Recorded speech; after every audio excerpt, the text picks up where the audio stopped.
தமிழ்நாட்டுக்கு இவ்வளவு பெரிய பேர் ஆபத்தை உருவாக்கியிருக்காங்க. 100 நாள் வேலை கிராமப்புறத்தில் உள்ள சாமானிய மக்களுடைய உறுதிப்படுத்தப்பட்ட வேலை. 100 நாள் வேலை திட்டத்துக்கு மாண்புமிகு பாரத பிரதமர் இப்போது இதுவரை ஒன்றிய அரசிலிருந்து 10,000 கோடி ரூபா வரும் ஒவ்வொரு வருஷமும். இப்போ 100 நாள் வேலையை 125 ஆக்கியாச்சு. அப்படின்னா பாரத பிரதமர் எவ்வளோ ரூபா தரணும்? 12,500 கோடி ரூபா தரணும்.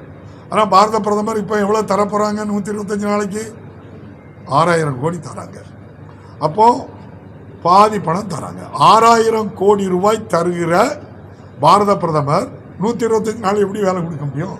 இது எல்லாமே சதி திட்டம், ஏழை மக்களுக்கு விரோதமான திட்டம். இதே மாண்புமிகு பாரத பிரதமர் பொறுப்பேற்ற நாள் முதல் 35% வருமான வரி கட்டிக்கிட்டு இருந்த கார்பரேட்டுக்கு 23% ஆகிட்டாங்களே பாருங்க. அப்போ கார்பரேட்டுக்கு ஒரு நியாயம், சாமானிய மக்களுக்கு ஒரு நியாயமா? 16 லட்சம் கோடி ரூபாய் கார்பரேட் கம்பெனிக்கு கடன் தள்ளுபடி பண்ணியிருக்கல. இந்தியா முழுவதும் 96,000 கோடி ரூபாய் தான் ஆண்டுக்கு வரும். ஏன்னா 1 லட்சம் வச்சுக்கிட்டுங்களா? இந்த 100 நாள் வேலை திட்டத்துக்கு ஆண்டுக்கு சராசரி 1 லட்சம் கோடி தான் கொடுக்கணும். 55 லட்சம் கோடி ரூபாய் பட்ஜெட் போடல. 1 லட்சம் கோடி 29 கோடி பேர் பயன்பெறுதாங்க இந்தியாவில்.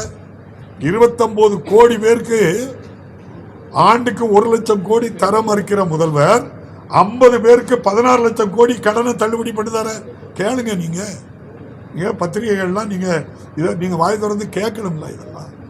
ஆகவே இந்தியாவில் மகாத்மா காந்தி பெயரில் இருந்த 100 நாள் வேலை திட்டம் மறைந்த தலைவர் கலைஞர், நம்முடைய காங்கிரஸ் பேர் இயக்கத்தின் அன்னை சோனியா வழிகாட்டுதலோடு பிரதமர் மன்மோகன் சிங் இருந்த காலத்தில் இந்த திட்டம் கொண்டு வந்தப்பட்டது.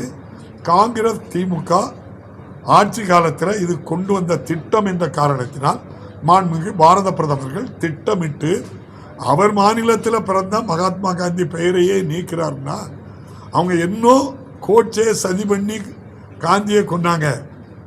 இவங்க ஒரு 10 கோட்சைக்கு சமம் மாண்புமிகு பாரத பிரதமர் அவர் பேரை நீக்கிறது. நன்றி, வணக்கம். புலிப்பட விவகாரத்தில் பரிசீலனை தான் ஏமாத்திருக்காருன்னு குற்றச்சாட்டு வந்து நீதிமன்றத்தில் வழக்கு தொடுத்திருந்தாங்க. அதை வந்து நீதிமன்றம் கண்டிப்பாக செலுத்தி தான் ஆகணுன்றதை உறுதி செஞ்சிருக்கு. ஊழல் பற்றி பேசக்கூடிய அவர் வந்து 1,00,00,000 திருப்பி கட்ட சொல்லி நீதிமன்றம் சொல்லியிருக்கிறது.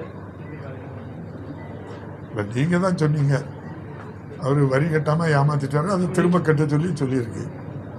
ரெண்டு நீங்க ஆட்சிக்கு வந்தான்னு சொல்லிட்டு இருக்காரு. தொடர்ந்து இப்படி ஒரு வரி ஏய்ப்புக்கு அவராத வச்சிருக்காங்க. எப்படி பாக்குறீங்க? இந்த ஆட்சிக்கு வராமலே இவ்வளவு வரி ஏய்ப்பு பண்ணியிருக்காங்க.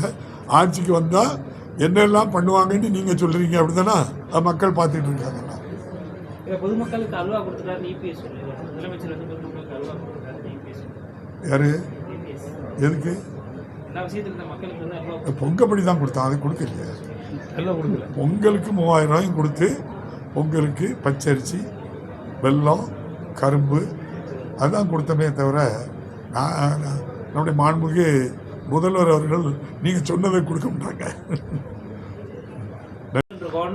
அதிமுக சார்பாக பண்ணியிருக்காங்க மணப்புறம் அந்த அஜித் குமார் காவல் நிலையத்தில் வழக்கு விவகாரத்தில் அது கோர்ட்டில் வழக்கு இருக்கு. நம்ம வழக்கு பதிவு பண்ணோம். அரசியல் ரீதியான தொடர்பு இருக்கு பின்புகத்தில். எங்க அது சிபிஐ தானே விசாரிச்சு சொல்லுங்க, அவ்வளவுதானே. அதான் நடவடிக்கை எடுப்பாங்க.